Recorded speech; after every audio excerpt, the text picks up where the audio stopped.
महाराष्ट्र शासनाने प्रशासकीय कार्यालयातील कामकाज प्रसन्न व आल्हाददायक वातावरणात होण्यासाठी 7 कलमी कार्यक्रमांच्या माध्यमातून 100 दिवसाच्या कालावधीत सर्व स्तरावरील कार्यालयांसाठी नियमावली जाहीर केली आहे।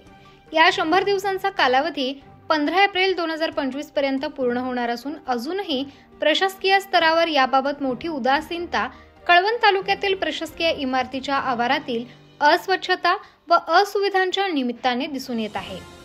कळवण प्रशासकीय इमारतीत प्रांताधिकारी, तहसील, पंचायत समिती, उपविभागीय पोलीस कार्यालय, दुय्यम निबंधक, कृषी विभाग, आदिवासी विकास विभागाचे प्रकल्प कार्यालय असे एक खिडकी योजनेतील जवळपास सर्व शासकीय कार्यालय असताना येथे कामानिमित्त येणाऱ्या नागरिकांची वर्दळ देखील मोठ्या प्रमाणात असते।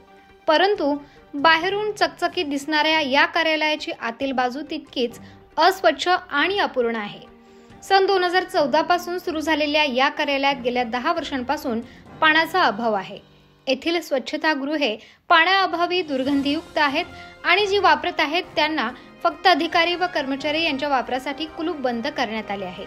प्रशासकीय इमारतीच्या आतील भागात गाजर, गवत व काटेरी झुडपे वाढले असून याकडे प्रशासकीय अधिकाऱ्यांनी तपशील पाठ फिरवली आहे। तसेच कार्यालयीन कर्मचारीच येथे गुटखा आणि तंबाखू खाऊन भिंती रंगवतात। तेथे कामानिमित्त आलेल्या लोकांना देखील थुंकण्यासाठी मोकळीक मिळत आहे। ज्या 100 दिवसाच्या कालावधीत आवश्यक सुधारणा अपेक्षित होत्या त्यात पिण्याच्या पाण्यासाठी आरो फिल्टरची व्यवस्था सोडून कोणतेच काम 90 दिवसात झालेले नाही। याबाबत समाज माध्यम प्रतिनिधी यांनी कळवण प्रांताधिकारी अकुणुरी नरेश यांची भेट घेऊन विचारणा केली असता फारसे समाधानकारक उत्तरे प्रशासकीय सुधारणाबाबत त्यांना देण्यात आली नाही। एकंदरीत जोपर्यंत प्रशासकीय अधिकारी व कर्मचारी यांच्या मनावरची मरगळ दूर होत नाही तोपर्यंत शासनाच्या 100 दिवस सारख्या महत्त्वाकांक्षी कार्यक्रमांना हरताळ फासले जाईल हे नक्की। उत्तर महाराष्ट्र न्यूज नेटवर्कसाठी प्रतिनिधी चेतन हिरे, कळवण।